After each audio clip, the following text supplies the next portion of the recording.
अस्सलाम वालेकुम एवरीवन। मेरे चैनल ज़ायकेदार पकवान में आप लोग आ चुके हैं और आप लोग कैसी हैं मेरी ब्यूटीफुल लेडीज़, ज़रूर बताइएगा। मैं भी ठीक हूँ अल्हम्दुलिल्लाह। और बहुत खूबसूरत दिन आज का, बहुत प्यारा मौसम। ये 2-3 दिन पहले हमारी तरफ बहुत ही अच्छा मौसम था, धूप निकली हुई थी और मैं भी बहुत खुश थी क्योंकि आज मेरे प्लांट्स को भी बहुत अच्छी सनलाइट मिल रही थी। और काफ़ी दिन तक जब बारिश होती रहती है, बादल रहते हैं, तो बहुत ही अंधेरा अंधेरा वाला वेदर होता है, तो वो ज़ाहिर अच्छा नहीं लगता है, प्लांट्स भी ख़राब होने लगते।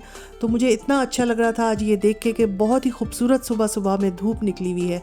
तो आज मूड जो है वो वेदर देख के वैसे ही खुशगवार हो गया। तो आज हमने सोचा कि भाई काम जो हमारे पड़े हुए हैं वो कर लेने चाहिए। प्लांट्स को पानी देंगे, हम उनकी देखभाल करेंगे। इसके अलावा शामी कबाब बनेंगे और इसके अलावा प्रॉन्स फ्राइड राइस जो हैं वो भी बनेंगे। तो आप लोग टाइटल देखकर सोच रहे होंगे कि क्या बात होगी आज की।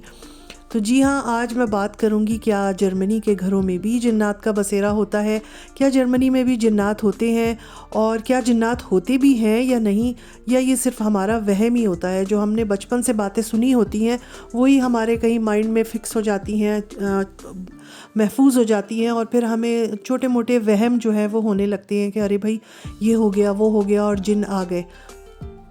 तो ये बातें आज मैं आपके साथ करूँगी। अभी मैं आपको बेडरूम की खिड़की से बाहर का व्यू दिखा रही थी।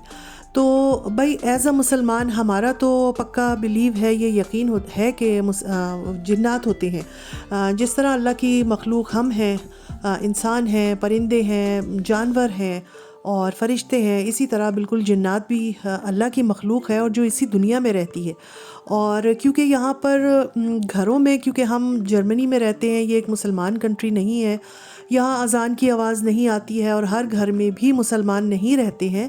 तो मुसलमान जहाँ पर होते हैं तो फिर वो अपने आप को जो है इन चीज़ों से महफूज करने के लिए अपने घरों में कुछ इस तरह की चीज़ें करते हैं कि उससे बचत हो जाती है। मगर उसके बावजूद भी कुछ घरों में ऐसे बसे हुए होते हैं ये जिन्नात कि वो अपने आप को ज़ाहिर करते रहते हैं और दिखाते रहते हैं कि भाई अपनी मौजूदगी का एहसास दिलाते रहते हैं। तो कभी कभी तो ये होता है, अक्सर वाक़यात सुनने को मिलते हैं अपने जानने वालों में ही, अपने फ्रेंड्स में। तो कभी कभी तो ये होता है कि नहीं ये वहम होता होगा, मगर बाज़ चीज़ें ऐसी होती हैं और इतनी मतलब रेगुलर होती हैं, कंटिन्यूस होती हैं कि वो वहम नहीं हो सकता, वो यकीनन जिन्नात ही होते हैं। अच्छा जी, प्रॉन्स जो हैं वो फ्राई कर लिए थे मैंने। इनको बहुत ज़्यादा फ्राई नहीं करना है वरना ये रबर की तरह हो जाते हैं। और मेरे पास जो जो सब्ज़ियाँ थी मैंने इसमें वो शामिल कर ली थी। कैप्सिकम्स थे और मेरे पास कैबेज थी और मेरे पास कैरेट थी, तो उनको भी फ्राई कर लिया था। और सोया सॉस और विनेगर और सॉल्ट वगैरह डालकर मैंने इसको जो है वो कर लिया था। जैसे हम बनाते हैं चाइनीज़ खाने, वही सारी चीज़ें होती हैं इसमें। और ये बहुत अच्छे प्रॉन्स की जो चावल बने थे वेजिटेबल्स के साथ, बहुत मज़ेदार बने थे। तो अच्छा, मैं बता रही थी कि यहाँ घरों में इस तरह होता है। तो अक्सर यही होता है कि भाई नहीं वहम होगा घर वालों का, ऐसा थोड़ी हो सकता है। मगर ऐसा नहीं हो सकता। कितने लोगों ने हमें बताया कि उनके घरों में बर्तन इधर से उधर हो जाते हैं और जब रात को हम अपने अपने बेडरूम्स में सोने चले जाते हैं तो किचन में से खटर पटर ऐसी आवाज़ें आती हैं कि जैसे कोई किचन में काम कर रहा हो। और ये भी अक्सर घरों में महसूस होता है कि किसी ने एकदम सुना कि कोई जैसे कॉरिडोर सा होता है उसमें से गुजर गया, कोई चला गया, कोई बच्चा भागता हुआ गया। और कभी कभी ऐसा होता है कि टेबल पे ग्लास रखा था वो गिर गया, कभी लाइट ऑन ऑफ हो रही है और कभी कुछ हो रहा है, कभी कोई चीज़ ऐसे जैसे किसी ने फेंक दी ज़मीन पर और उसकी वो लुढ़कती हुई दूर तक गई, उसकी आवाज़ आई। तो ज़ाहिर है ये हर वक्त घर वालों का वहम तो नहीं हो सकता। और ये भी होता है कि जब हमारा दिन होता है तो इस मखलूक की रात होती है और जब हमारी रात हो जाती है तो उनका दिन होता है और वो उठ जाते हैं और वो अपने कामों में मसरूफ़ होते हैं। और क्योंकि आजकल रात को देर तक जागने की और इस सब की आदत है तो वो फिर हमको महसूस भी होता है और वो महसूस कराते हैं। और यही बात होती है कि किचन से आवाज़ें आ रही होती हैं। अच्छा, किचन के बारे में जो है ना, वो ख़ास तौर से कुछ एहतियातें भी बताई गई हैं और हम लोग को ज़ाहिर है हमारे बड़ों ने बताई हैं, बुक्स में भी पढ़ा है कि किचन को साफ़ सुथरा रखना चाहिए और ख़ास तौर से गंदे बर्तन। अगर गंदे बर्तन आपके किचन में पड़े हैं, उन पे बोटियाँ, हड्डियाँ, खानों के ज़र्रात और खानों की चीज़ें, रोटियाँ ऐसी ही रगी रह गई और वो रात को पड़ी रह गई, तो ये मखलूक जो है वो फिर इधर थोड़ी एक्टिव हो जाती है इन चीज़ों पे ज़्यादा, मैंने जो सुना है। तो बेहतर यही है कि बर्तन अगर आपने रात में नहीं भी धोए हैं हमने, तो हमको चाहिए कि हम उसको साफ़ करके और किसी अखबार से, किसी कपड़े से ढक दें उसको, और जो भी सारा कूड़ा करकट है किचन का, उसको थैली में बांध के या डस्टबिन से निकाल के घर के दरवाजे से बाहर रख दें, या जो भी फेंकने की जगह है, जो भी जहाँ हम फेंकते हैं वहाँ पे फेंक दें। तो उससे ये होता है कि किचन में जो इन लोगों की एक्टिविटीज़ हैं वो शायद कम हो जाएंगी। और खुली हुई और खाने की चीज़ तो हरगिज़ भी खुली हुई नहीं छोड़ना चाहिए, क्योंकि कहते हैं कि रात को आसमान से जो बलाएँ उतरती हैं वो फिर इन खाने की पीने की चीज़ों में शामिल हो जाती हैं, और अगर हम वो खुली हुई छोड़ दें और सुबह उठकर वैसे ही खा लें, तो फिर वो बीमारी की शक्ल में इंसान के अंदर चली जाती हैं और बीमारियाँ पैदा करती हैं, और इंसान यही परेशान होता रहता है कि वो इलाज कर कर के थक जाता है और वो ठीक नहीं होता है। ये मैंने सब बुक्स में पढ़ी हैं चीज़ें, और यकीनन इनमें कोई ना कोई हिकमत होगी, और ये एहतियात हम लोग को बताई गई है। और हम लोगों के बड़े जो हम लोगों से कहते हैं कि भाई घर को साफ़ रखो और किचन को स्पेशली नीट एंड टाइडी रखना चाहिए, बाथरूम में कूड़ा ना हो, मगरिब के टाइम पे लाइट्स ऑन कर देनी चाहिए घर की, क्योंकि ये सारी चीज़ें अंधेरे और वीराने में भी जो है वो बसेरा करती हैं और अपना जगह और अपना घर बनाती हैं।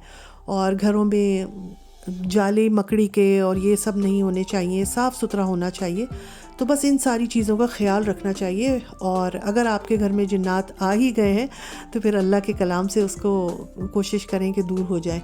अच्छा जी, शामी कबाब की रेसिपी है। 1.25 किलो जो है ये बीफ की बोटियां हैं, और 1.25 कप ही चने की दाल है जो मैंने भिगो दी थी। यहाँ कुछ मसाला है, 2 टीस्पून जो है ये रेड चिली फ्लेक्स हैं, 4-5 पत्ते तेज़ पत्ते के हैं, और 2 टीस्पून जो है ये सूखा धनिया है, ये मैं डालती हूँ, बड़ी अच्छी खुशबू आती है। 2 टीस्पून ज़ीरा है, 2-3 सिनेमन स्टिक हैं, 2-3 हरी इलायची, 2-3 बड़ी इलायची, 2-3 लौंग, 1 टीस्पून काली मिर्च, 2 टीस्पून जो है वो रेड चिली पाउडर, और 2 टीस्पून ही सॉल्ट है। इतनी तेज़ बोलना पड़ रहा है, टाइम कम होता है, बातें ज़्यादा होती हैं। तो ये सारी चीज़ें जो हैं हम गोश्त में डालेंगे। यहाँ 5-10 कलियाँ जो हैं लहसुन की हैं, और ऐसी अदरक भी हमने ले ली है, और साथ में 2 जो है मीडियम साइज़ प्याज है। ये जो है चने की दाल मैंने पहले भिगो दी थी। शामी कबाब बनाना मुझे तो बहुत मुश्किल लगता है, था भी और अभी भी लगता है। उसकी वजह ये है कि इसमें पानी का बहुत ज़्यादा हिसाब किताब रखना पड़ता है। अगर ज़रा सा पानी ज़्यादा हुआ, ओहो, तो फिर आपकी ज़िंदगी जो है ना वो अज़ाब हो जाएगी, सारे कबाब जो हैं वो गारत हो जाएंगे। अभी मैंने इसमें गोश्त डाल दिया है, और सारे मसाले डाल के हम इसको प्रेशर कुकर में कुक करेंगे। और पानी का बड़ा हिसाब किताब रखना होता है, कम पड़ जाए तो जलने लगता है, ज़्यादा हो जाए तो पतला हो जाता है, और अगर शामी कबाब पतले हो गए तो समझे गए, तो वो तो फिर किसी मेहमान के आगे तो रखने के तो काबिल नहीं रहेंगे। अलबत्ता आपको तो, आपने बनाए हैं तो खाने ही पड़ेंगे। तो बस इसमें मैंने ये वाला 2 कप जो है ये पानी का डाला है, 2 कप्स, बिल्कुल लेवल गोश्त से ऊपर पानी नहीं आना चाहिए।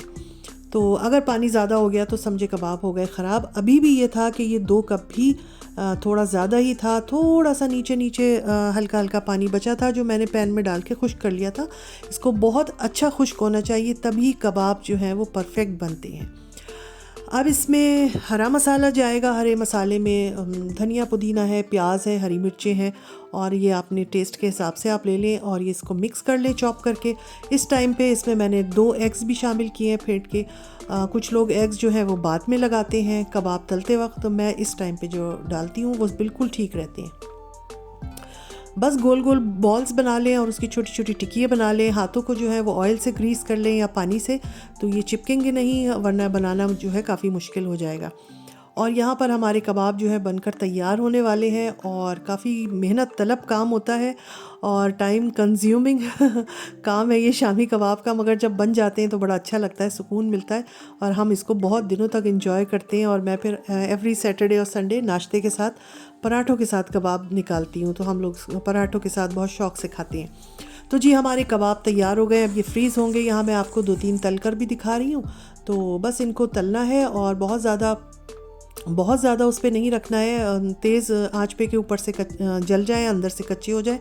वैसे तो ये पके हुए ही होते हैं, और अच्छा जी, ये मेरे तैयार हो गए हैं कबाब। कैसे लगे हैं आपको ज़रूर बताइएगा। और आज का व्लॉग, आज की बातें, आज का टॉपिक कैसा लगा कमेंट्स में ज़रूर बताइएगा। और इंशाल्लाह नेक्स्ट टाइम किसी अच्छी सी रेसिपी लेकर आऊँगी, कोई अच्छी सी बात, कोई अच्छा सा टॉपिक। अपना ख्याल रखिए। अल्लाह हाफिज़।